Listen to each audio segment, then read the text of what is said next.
Kawan murid yang Pak Jo hormati semuanya. Dongeng ini berawal dari sebuah desa di negeri Konoha. Ada seorang ibu bangsa yang menemukan sebuah boneka dari kayu, ya. Boneka itu kusam kumuh, penuh debu, seolah lama tergeletak di pinggir kali Bengawan Solo, ya. Bengawan Solo. Mulai nyerempet-nyerempet nih ya. Ya, seorang ibu yang sederhana dan bijak itu berdoa kepada Tuhan setelah menemukan boneka tadi ya, agar diberi keajaiban supaya boneka kayu itu ya hidup laksana manusia. Suatu hal yang mustahil. Ternyata Tuhan mengabulkan permohonan sang ibu.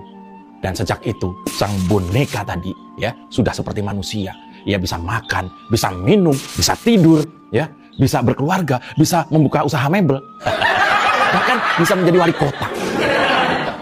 Lalu boneka kayu itu diberi nama Pinocchio, ya. Tetangga kanan kiri ikut gemes melihat Pinocchio yang sudah manusiawi itu tadi ya. Lalu mereka juga memberi nama ya. Pinocchio itu masyarakat di sekitarnya memberi nama panggilan, yaitu Pinocchio yang sangat manusiawi atau disingkat Pinokiwi ya. Kira-kira itulah.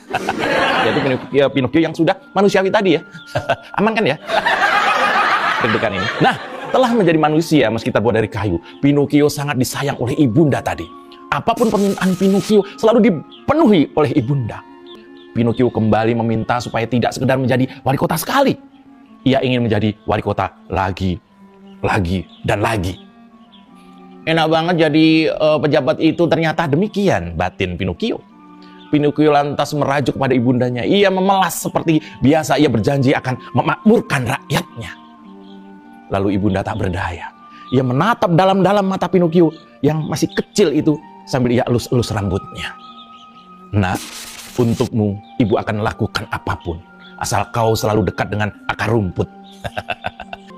Singkat cerita, kawan murid sekalian, kembali ibunda meminta doa kepada Yang Maha Kuasa, kepada Tuhan, supaya Pinocchio kesayangannya itu diberi apa saja maunya. Dan mendadak, saat itu juga sang Pinocchio menjelma menjadi raja sebuah ibu kota. Gagah dan tampak lebih manusia dari manusia. Pinocchio dicinta oleh seluruh rakyat karena kepolosannya dan keluguannya. Padahal kerjanya biasa saja. Ya, ibunda bangga bukan main. Apalagi setelah jadi raja di ibu kota, Pinocchio seolah tidak pernah lelah. Di kepalanya hanya ada kerja, dan kerja. Setiap ada gorong-gorong di tepi jalan, Pinocchio tidak bisa diam. Dia panggil wartawan, lalu dia mulai belusukan dan masuk di got-got yang telah dipersiapkan. Rakyat jatuh cinta melihat bagaimana lihainya Pinocchio masuk dari got yang satu ke got selanjutnya, berlari-lari kecil dari satu gorong-gorong ke gorong-gorong yang satunya, ke gorong-gorong berikutnya. Begitu saja selama puluhan bulan purnama. Sehingga akhirnya pinggang Pinocchio keselio karena keseringan masuk gorong-gorong, padahal nggak ngapa-ngapain juga. Pinocchio kembali menemui ibunda. Ia mengeluh, bosan tiap hari masuk gorong-gorong melulu. Pinocchio mulai terlihat ambisi benaknya. Ia beranikan diri meminta kepada ibunda agar dibantu supaya bisa menjadi rajanya raja. Bukan sekedar ketumnya ketum. Pinocchio ingin menjadi top of the top, core of the core, best of the best. Ibunda kembali terperdaya dengan sinar mata penuh keluguan Pinocchio. Kembali ibunda berdoa kepada Yang Maha Kuasa agar putra angkatnya diberi jabatan yang tinggi setinggi-tingginya, menjadi raja di raja, menjadi rajanya raja. Dan apa yang terjadi kawan murid? Kembali terjadi keajaiban. Pinocchio kecil saat itu juga sudah berbaju raja segala raja. Raja bukan cuma di ibu kota. Pinocchio telah menjelma menjadi manusia penuh kuasa. Rakyat bergembira, ibunda bahagia. Tapi ada mendung tebal menyelimuti kerajaan. Ibunda melihat mendung tebal itu, lalu ibunda memanggil Pinocchio yang sudah mulai sulit ditemui karena kesibukannya sebagai raja di raja. Ibunda mengirim pesan kepada Pinocchio agar berhati-hati menghuni istana raja di raja. Karena ibunda punya pengalaman menghuni juga. Kalau tidak kuat, akan ada roh jahat berjubah hitam yang akan mengganggu sepanjang masa. Pinocchio dengan senyum kecut menjawab kekhawatiran ibundanya dengan bilang, "Ya, mana saya tahu." Seperti juga ketika Pinocchio menjadi wali kota, dia juga ketagihan. Dia minta lagi dan lagi, dibantu ibunda menjadi raja kesekian kalinya. Pinocchio tidak mau jadi raja hanya 2 dasawarsa. Dia ingin lebih, dan lebih lagi. Ibunda yang bijak mulai cemas. Beliau seperti sudah tidak mengenal Pinocchio yang lugu yang ia bawa dari desa Surakarta dulu. Ibunda sedih. Sedih karena roh jahat istana raja di raja telah menguasai Pinocchio. Pinocchio berubah. Pinocchio tidak sepolos dulu lagi. Rakyat bersuara marah. Artinya Tuhan juga marah, karena dalam pengertian demokrasi, suara rakyat adalah suara Tuhan. Vox populi, vox Dei. Ibunda marah, rakyat marah, Tuhan juga marah. Komplit.